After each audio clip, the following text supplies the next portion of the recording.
It's another edition of Time About the Movies, and today we're taking a look at the films of May 24th, 1996. Only 3 movies to look at today, so let's go ahead and just get right on into it. And we'll start off with the biggest new release of the weekend, Tom Cruise starring in Mission Impossible.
I don't think it needs to be said that this is based off of the television series from the 1960s that has been remade several times since then, including the '88 sequel series, which apparently this is taking place 6 years after that series from the 1980s, even though none of those people are in this movie.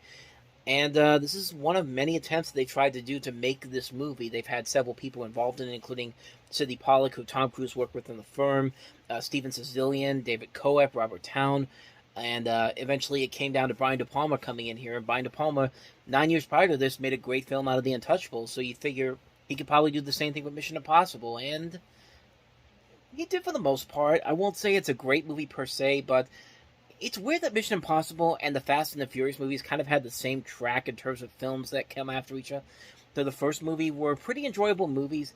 Sequels were not as great, but then starting with Mission Impossible 3, the series really began to turn around. They put out these great movies one after another. And the Fast and the Furious, while they haven't had as many great movies as Mission Impossible has, right after Fast and Furious, the fourth one in the series, they did get a little bit better and better with the fifth one and the sixth one, and then ending up with the seventh one. And then they kind of petered off after that one. But it's very interesting how similar those two series are. There's still series that are continuing to produce movies nowadays. And Mission Impossible did start off on a rocky note. And I think most people really didn't like it because one of the things about Mission Impossible was that it's not a solo-based adventure. It's supposed to be all these different people, all these different names and notable people that are working off of each other to get these missions done.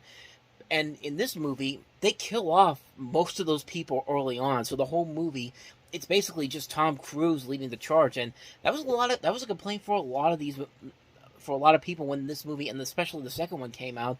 Once they started doing it with the third film and started putting the focus more on the team itself, those movies got better and better and better. But like I said before, this is not a bad movie per se. In fact, far from it. It definitely has a lot of flaws to it, but it's still a fun action movie. It's an entertaining action film. They deliver on the goods with some great stylized action, great visuals that still hold up almost 30 years later, some great cinematography, and the cast that they do have do make the action work. I mean, yeah, it does have a lot of flaws to it in the scripting department and also kind of going past what the show was about.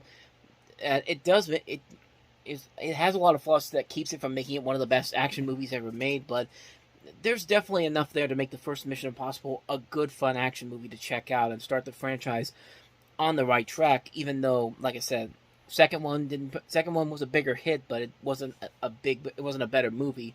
It's not until we got to the third one, then the fourth one, the fifth one, and then most recently Fallout, then the series started to improve and get better and better and better. But like I said before, the first movie is actually worth watching. Is it better than it's nowhere near as good as what we get afterwards, but it's still far from the worst movie to come from this series. We'll get to that one when we get to Mission Impossible 2. But,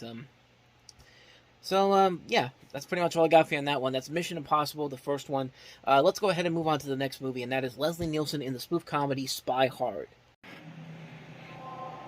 Quiz, hotshot. Someone on the bus without a transfer. He won't pay the fare. What do you do? What do you do? Next stop, Melrose, I think. Move over, James. Leslie Nielsen is... Let me guess. You are Dick Steele. Agent WD-40. Tell me about you. Well, I like loose-fitting clothes, and I drive a 69 Pinto. He's on a mission so secret, That's a very powerful flamethrower. even he doesn't know what he's doing. He'll have to step into the line of fire. Back in the car!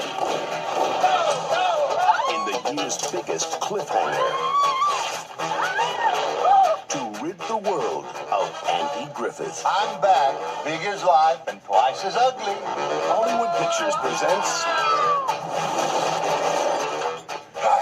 the mother of all secret agents in a movie with all the action, all the women,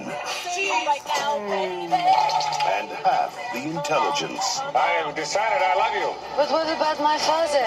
I like him. I just have to get to know him better. Spy hard. He's got a license to spill.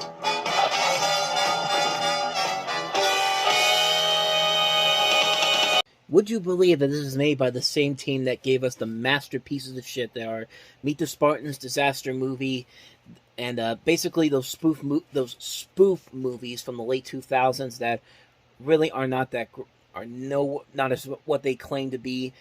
And you could definitely look at this movie as the ultimate example of how that got started. I mean, just that trailer alone, it just felt like that there was not one specific movie that they were targeting with that series, with that trailer right there. It's just like, what was the most popular movies of the time period? Hey, let's bring up Speed. Let's bring up Cliffhanger. Let's bring up In the Line of Fire. Let's bring up what was another one they brought up?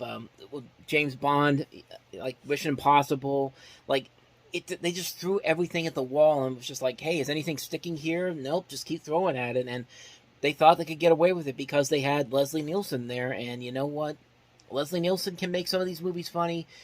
This is definitely one of those ones where he does not make it funny. He's trying his best here. He is the strongest thing in the movie, but honestly, everything else about it is just so not fun. It's a boring movie. It's not funny whatsoever, and you can just look at some of the stuff that they do in this movie, and it just feels empty. It doesn't feel like there's an idea of what they wanted to do here. It just feels like, let's just take whatever movie's popular at the time and then just throw it into a script that we wrote within 5 minutes and be like, here you go. But the best example of why this movie didn't work, look at a movie like Wrongfully Accused, which came out 2 years later. That movie's whole campaign was, it's not just a movie, it's every movie. But the main plot of it was parodying The Fugitive, but they also did other references to other movies at the time period, and it was done a lot funnier. It was done much, much funnier than it was in this movie. There were moments in that movie that still hold up. It's a very underrated movie, in my opinion, and it just did this concept a whole lot better than Spy Hard did, even though it's got some people I really do like. I mean, Weird Al Yankovic, I'll watch anything that dude is in, and once again, he has one of the strongest elements to the movie here. You have a great cast here. You have Nicolette Sheridan, Charles Durning, Marcia Gay Harden, Barry Bostwick. Andy Griffith as the villain should be fun. Should be a fun concept here, and it just isn't. Like, he's trying his hardest, but he just can't get any good laughs out of this performance here. And Andy Griffith can be a really funny guy, too. It just goes to show you that movies like this needed somebody who made the Naked Gun movies and the Airplane movies, Airplane so special. Like, you needed somebody from the Zucker Brothers group to come in here and do a movie like this, because you need to have somebody there to show you how to do this and how to do it right. Because it's like everyone was trying to copy what they did, and most people didn't come close to what they did, especially these guys. But maybe somebody like the Wayans brothers came closest to doing what the Zucker Brothers did, but made it their own thing. But even that shtick got old pretty quickly after a couple of years. But yeah, you really needed to get somebody who saw the Naked Gun movie, saw what made them work, and put it into something like this. I mean, then again, that's why Wrongfully Accused worked as well as it did, because you had one of the writers from there, Pat Proft, who was the director of that one, and that one worked better than this movie did, like I said before. But Yeah, Spy Hard was a movie that there's definitely a lot of potential there. I mean, you put Leslie Nielsen in it for a good reason.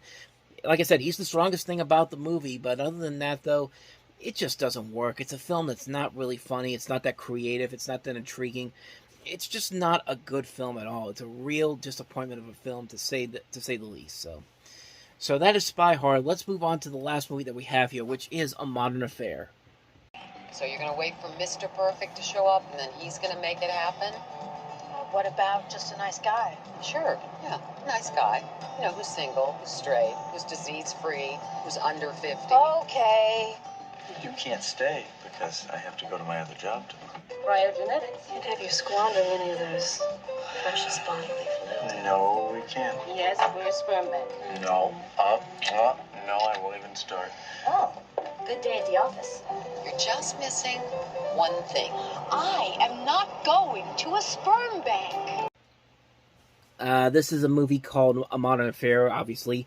It stars Stanley Tucci and Lisa Eichenhorn, and the film plot reverses the conventions of romantic comedies. Instead of man meet woman, fall in love, marry, and have a baby. In this film, the woman gets pregnant, then meets the father, then falls in love. You have Lisa Eichhorn playing this lonely, successful executive whose biological clock is loudly ticking, and giving up on finding the right man, she resorts to using a sperm bank on the advice of her best friend.